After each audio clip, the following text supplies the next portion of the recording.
Beyond the Books is a podcast from the School of Literatures, Languages and Cultures at the University of Edinburgh that gives you a behind-the-scenes look at research and the people who make it happen. I'm Ellen, your host, a PhD student in French and Francophone Studies, and this is our very first episode featuring the lovely Rachel Chung, who is a third-year PhD candidate in English literature. This conversation stayed with me for a long time after we finished recording, and I think it feels that bit more poignant now in the current COVID-19 circumstances. Just a couple of points before we get into the episode. You will hear us mention an early interview that I did with Katie Hawthorne, which was recorded before Rachel came in to speak with me. We've decided to release Katie's episode a bit later down the line instead, just in case there's any confusion there. I also wanted to include a trigger warning. In this episode, we discuss representations of rape and sexual violence, as well as queer and trans erasure in the context of drag on multiple occasions. As always, discretion and self-care is advised. I think Rachel does a really excellent job of unpacking some very complicated issues in this episode, but please note that all views expressed are our own and not necessarily indicative of those of the school as a whole. Finally, on a more light-hearted note, there are also some fairly big spoilers for Season 2 of Netflix's Sex Education, so if you're not caught up, I'd recommend you pause this right now and go and binge watch the whole thing because it's pretty great. Enjoy the episode, and remember, when we move beyond the books, we might have a lot more in common than we initially think. Please be safe, all of you, and above all, be well. Thank you. Welcome to Beyond the Books. I'm here with Rachel Chung.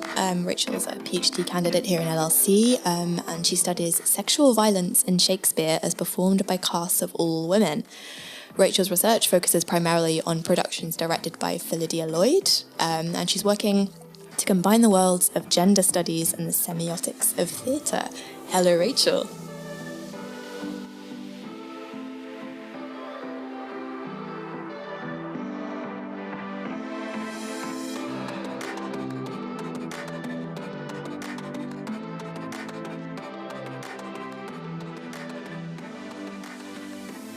So I know that you have actually come to this research from a science background, so you made a big leap from, maybe not a big leap, but a leap, from science to stage representations of sexual violence.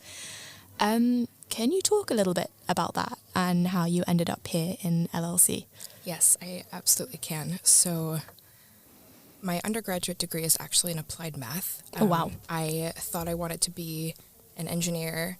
And then the next year I thought I wanted to be a doctor, so I did engineering at my American university at the same time as a pre-med qualification, and then I did my master's in narrative medicine with the aim of going to medical school, but along the way I was doing student theater the whole time, and it was really, really time-consuming, and I ended up working with the Shakespeare troupe and just fell in love with it.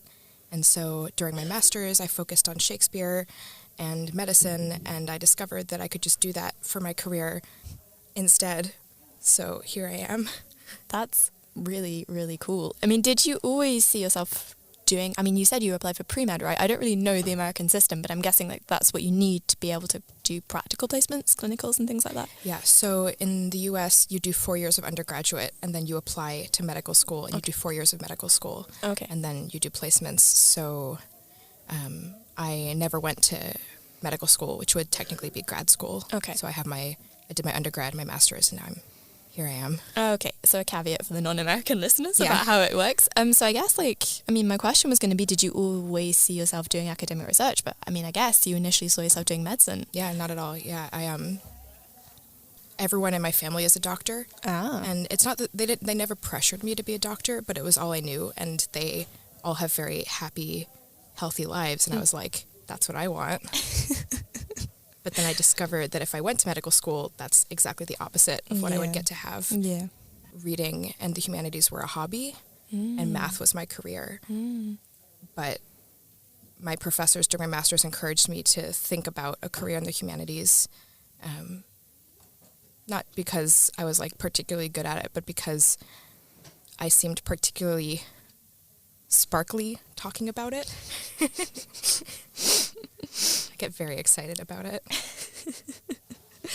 Yeah. So it was a thing that, it lit you up, it made you sparkle. I'm just thinking of that line in Sex Ed. Oh, that's exactly what I was thinking of.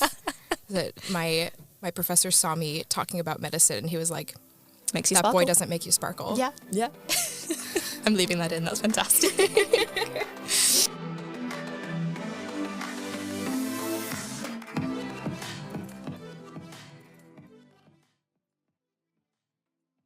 What kind of dialogues do you think there should be happening between theatre studies and gender studies or semiotics that you aren't seeing happening already, or that you want to try and bring about through your work? Yeah, this is something that I come across reading the complete works anthologies a lot.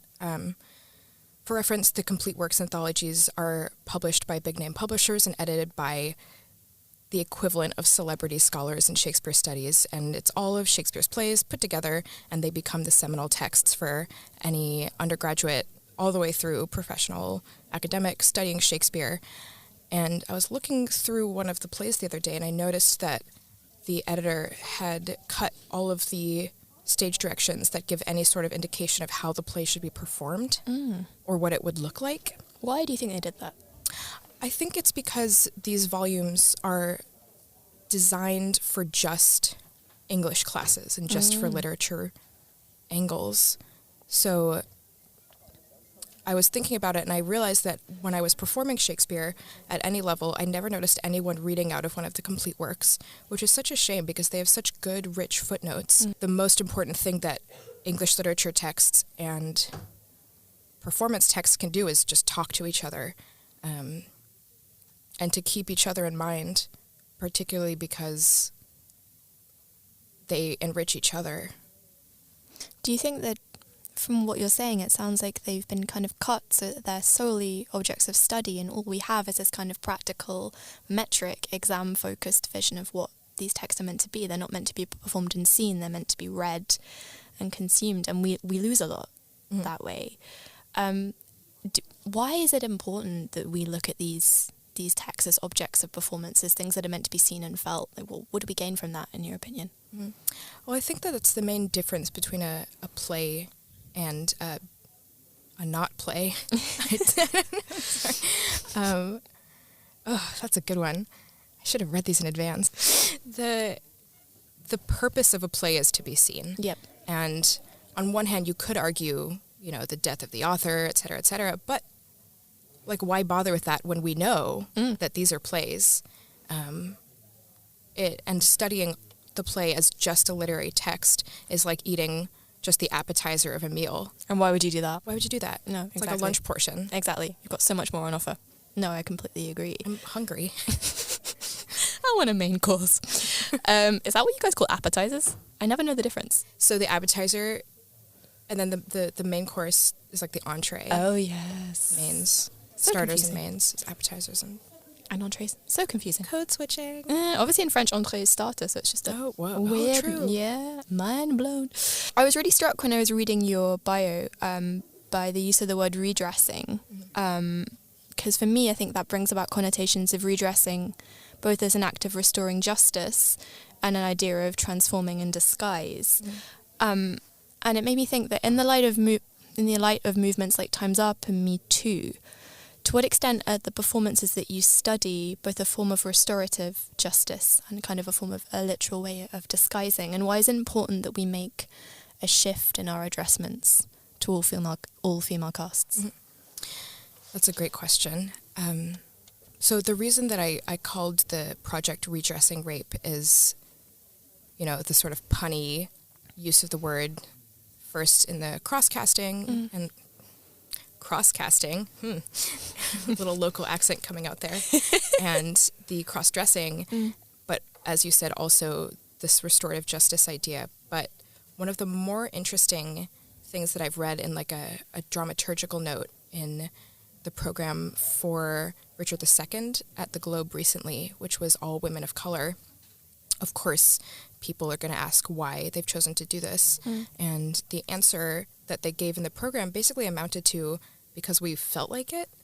And I felt like that was so powerful. And I think that part of the restorative justice of Me Too and Time's Up is just taking up that space and doing something because you feel like it and making an artistic choice because you worked hard and you think you deserve it.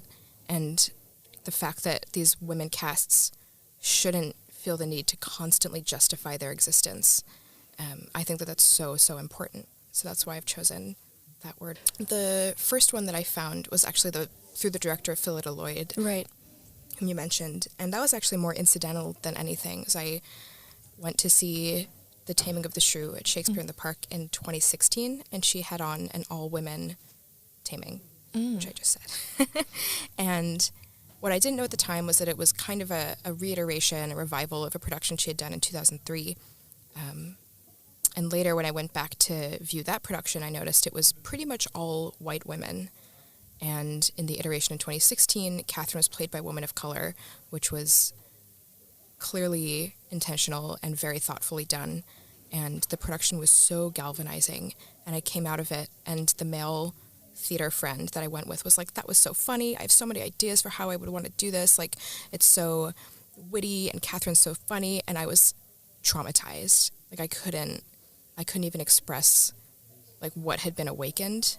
And the other woman I was with felt the same. I was sort of seeing a woman-coded body enacting really explicit sexual violence on another woman to this sort of clowny, farcical laugh track is so horrifying, and I think speaks so vividly to experiences that we all have.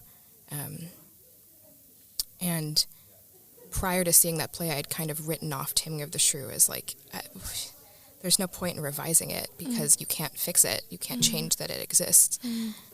And this was the first play that I saw, the first production of it that I felt like I would see again and like I would recommend to other people.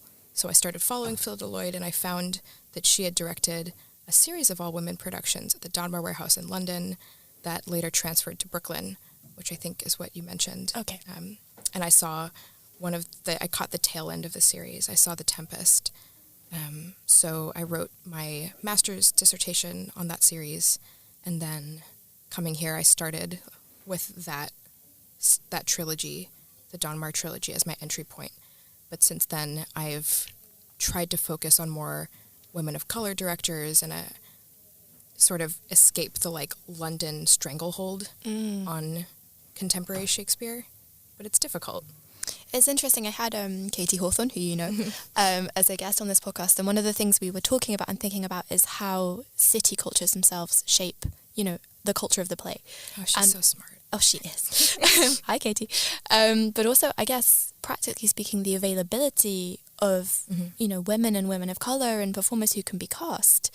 And does any of your work intersect with or look at actors or productions in Edinburgh and Scotland, or is it just US? I mean, like, how have you broken out of the London stronghold? I have incidentally not found any productions in Edinburgh. There was for a while, I think a trend that I found is that I'll do like a broad Google search and find a cookie crumb trail about a local regional women's group doing Shakespeare, and most of the time they've shut down by the time I find them. So these groups usually last 2 to 4 years before going under or moving on to other things. It's just, I saw this thing on a meme on Instagram recently about Phoebe Waller-Bridge and all the awards she got for Fleabag and everything. It's like, congratulations, you have finally been able to pay off the down payment for the Fringe venue like all those years back. And it's just maddening that in the light, we're seeing so many examples of what happens when we fund these productions. And we were talking about Amelia at the Globe. Amelia 6. Yeah. And I think pay women. Pay. Basically, my thesis statement was pay women. It's actually. Oh, I wish it were. Thesis summary, pay women. I'm not that woke. Not that cool.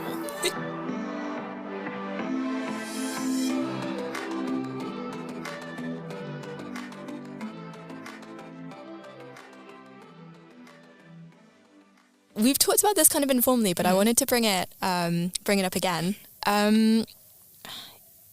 This idea of performance moving on beyond the realms of theatre, the performance of gender becoming something that we consume quite openly and readily in popular culture. I'm thinking of, things like RuPaul's Drag Race. and the link between that performance and queer culture. And one thing I wanted to ask you about is this idea of appropriation or appropriating the political history of drag culture as an act of social commentary and one of activism, and whether shows like RuPaul's Drag Race silence any kind of forms of resistance to hegemonic gender binaries that characterize the origins of radical drag. That's a quote from Caroline Hodges. I think I wanted to ask you a bit, what do you think about that? What's the line between appropriation and performance and becoming aware through our consumption, and maybe ignoring the political struggles that underline the media that we consume? That's such a good question, which I did think about in advance. Yay! I think that the most important distinction to draw is between intent and impact. So, our most optimistic impulse is to assume that RuPaul's Drag Race is intended to create a fostering culture for all types of drag and for all queer people. But what happens when we see who gets cast on Drag Race and who wins Drag Race year after year, that culture necessitates a silencing of certain types of drag and certain types of queerness, even if that's not the intent. So what that means is that, the intent is a moot point. And what happens is that, trans women and drag kings in particular and non-binary performers aren't able to access that type of mainstream ability. A lot of sort of horror drag queens it's a great way to enter this conversation as an observer. Horror drag queens often say that it's not just an ideological thing, it's an income thing. I want to do this for my job just as badly as, Aquaria, but because I'll never be cast on Drag Race, like I just can't do that. Like and of course, like, there's a lot to be said about the way that getting cast on Drag Race isn't a career bet for everyone, because they cast like 14 girls a year. But the fact that that's now a mainstream thing that people want to see is drag queens get cast in commercials. They get cast in Super Bowl commercials. They go on international tours. But those tours and those types of audiences reward a very, very specific style of drag. And a lot of the time, that drag is what Hodges will reference as sort of appropriating and desecrating femininity in kind of a dangerous way. Why do you think it's dangerous? Well, that brings up a lot. Lindsay Ellis talks about appropriation as a culturally neutral term, but when appropriation becomes dangerous is when it punches down. And so the type of drag that, for example, RuPaul's Drag Race will occasionally champion is the type of drag that punches down. Not always, with Evie Oddly winning and with Peppermint making it to the finals. We are starting to see non-cis white skinny queens be championed on Drag Race. I saw a really, really funny tweet about All Stars 4, when there was a tie between Monét X Change and Trinity Taylor. And at the start of the season, when there were only 2 white queens in the lineup, people were like, this is so exciting. We've never seen a season like this before, because, of course, drag is originated and in many ways belongs to Black trans women. Yeah. And so people were pretty hopeful. But I saw a really funny tweet that said, like, RuPaul, I've only got 2 white queens on this season, but you can bet I'm going to find a way to crown one of them.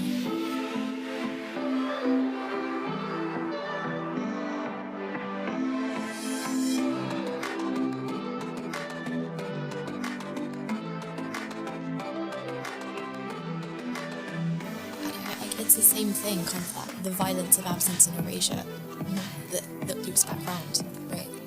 And it's not that all cis male drag queens hate women, but that culture capitalizes on a systematic exclusion of trans women and lesbians from the gay community in the 80s and 90s in New York. you can forget, but you can't erase. And we still feel those aftershocks today, and it still happens today. Yep.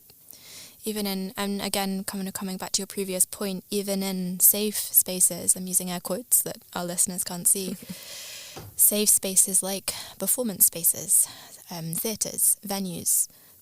It circles back to what you were saying about funding. You know, unfortunately, things cost money. Even things that we don't think should cost money still cost money, which is upsetting. And I think it can still, all of these things can coexist because shows like RuPaul's Drag Race are reductionist in ways that can become violent and erasive,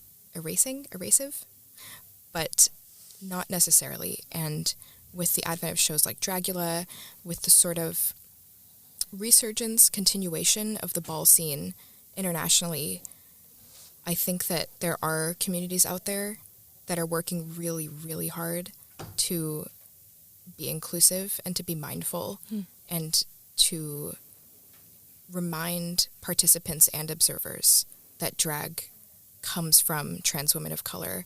You know, as far back as the 1800s, early 1920s, that when we watch RuPaul's Drag Race and we see a queen referencing voguing or using lingo from Paris is Burning, that we have trans women of color to thank for that. Yeah. But we have a responsibility to educate ourselves on the origins of that. There was a thing that that struck me about your description of the shrew and your cookie crumb trails to these regional troops of women. The extent to which the emotional burden of reliving sexual trauma, of staging sexual trauma, of seeking the funds to try and spread awareness and put a stop to indespicable acts of violence, again comes back onto the shoulders of the very people who've experienced it and who should be being lifted up, but of having to find ways to claw and fund themselves to a place where they are just heard and believed. And how do we redress that? This brings me back to, we mentioned sex ed, and there's that scene where after the girl's assaulted on the bus, her friends find out, and even though they all kind of hate each other, they meet her in the morning and take the bus with her. I cried my eyes out. Oh my, Wept. I can't even think about it too hard now. I'm going to start again. But that idea is so powerful. That it didn't take a huge amount of money or a huge press intervention for these women to make a difference to one woman. And the power of a show like Shrew coming to Shakespeare in the Park was that male theater critics in New York were forced to confront that. And, you know, women's theater, quote unquote, didn't exist on just the fringes anymore. That the director of the public felt that it was a viable money-making expenditure to put an all-women cast up for one of 2 summer slots at Shakespeare in the Park, which, to be fair, is free. But that even that affects so much about who the public theater is for, who donates to the public, who is a patron of the public. And since then, they've made a lot of efforts to make the public more inclusive, more reflective of New York's community. Now, whether that's performative or genuine is always up for debate. You know, only Oscar Eustis himself knows.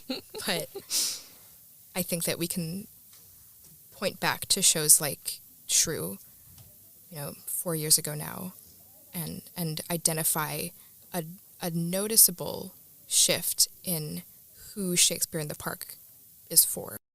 One of the questions that we talked about with Katie was this idea of online spaces and theatre performance, and a kind of a shift towards technologies. And new modes of kind of streaming and accessing performance. And I'm just wondering if this is something that you've witnessed through the shows you've been working on and with the troupes you've been working with. Yeah. So I actually viewed the entire Donmar trilogy online. Oh, wow. For my thesis. It's not available anymore, but for about 3 months it was up online on I think the BBC for free, and they advertised it. And so making it available is one thing, but the idea that huge online platforms are beginning to advertise, the Benedict Cumberbatch Hamlet alongside Phyllida Lloyd's All Women, Julius Caesar set in a prison, starring Harriet Walter, is a huge step. But it also harkens back to, who these things are for.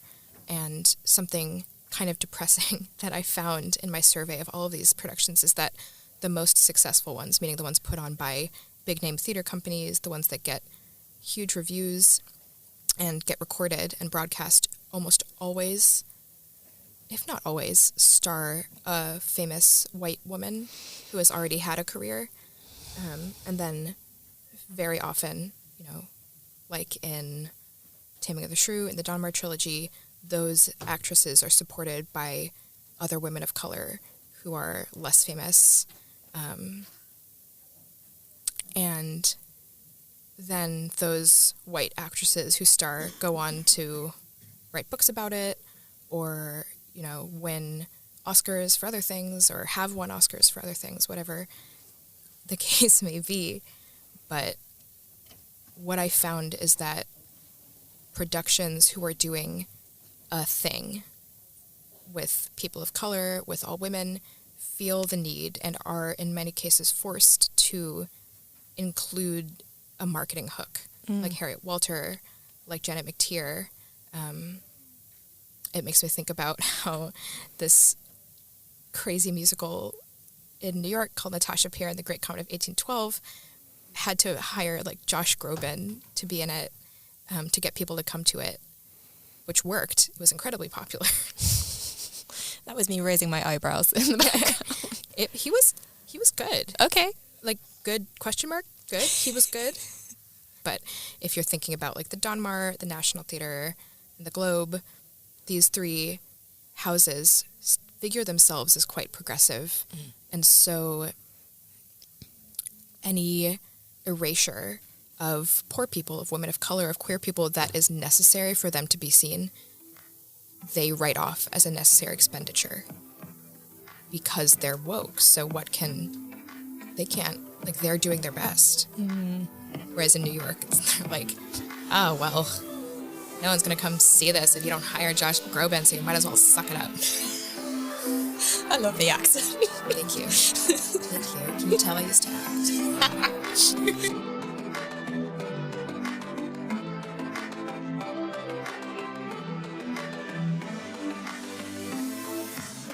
To me, what's the point of studying all of that if it doesn't reach more than me, my two supervisors, and whoever's on my Viva panel? So I think moving forward, the way that at least we as academics can support theater is by doing the research to support it, which I know sounds really simple, but it's not as common right now. No. And, I really live in a Twitter bubble, and right now the London theater Twitterverse is constantly struggling to get funding, to be heard, to be published, because there is an unbelievable amount of resistance in both journalism and academia to publish writers writing about new stuff. Students is like, well, then you should have gotten funding. Like, what were you thinking? Yeah. Yeah. I mean, and that disproportionately falls on the shoulders of women or non-binary people, of queer people, of people of colour, of people from working class, immigrant, asylum seeker, refugee backgrounds. And it is something that we need to urgently redress, to use your PhD terminology. Huge amounts of job insecurity in theatre and academia that sort of prohibit people from unstable financial backgrounds from entering at all. Yep. It's just another layer of a glass ceiling that we all know is there. Speaking of academic institutions, you sort of led me quite nicely into my last question, and I promise it's the last one this time. It's a question we ask all of our interviewees at the end.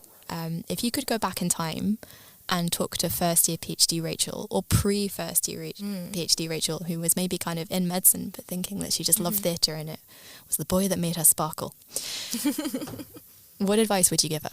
Ooh, besides start your Zotero now. Oh God, yeah, do it. I would tell her that she belongs here. Oh God, you're gonna make me cry. I know, me too. So I was actually made to cry in my first supervision, and I'm very close with the supervisor now. But that idea really wormed its way into my brain for the first 2 years I was here. That I didn't belong here, that I wasn't good enough, and that nothing that I did while I was here was going to make me good enough. I felt like it was too late for me to be good. I felt like I had ruined my life, and I started immediately looking at medical school applications again. So if I could tell myself anything, it would be to take a breath and remember that you chose this for a reason, and you chose it because you can do it. If you because you're a woman of color, you're never going to jump into something that you're not 3,000% qualified for. Like, Rachel, come on. Why would you do this if you didn't think that you could finish it? Yep. And so I wish that there were a way to help women earlier in their PhD careers remember that strength and that conviction that this is something that is as good as done because you're doing it now. Rachel, thank you so much for coming in to talk to me and for that beautiful answer. Thank you for your beautiful questions. Thank you.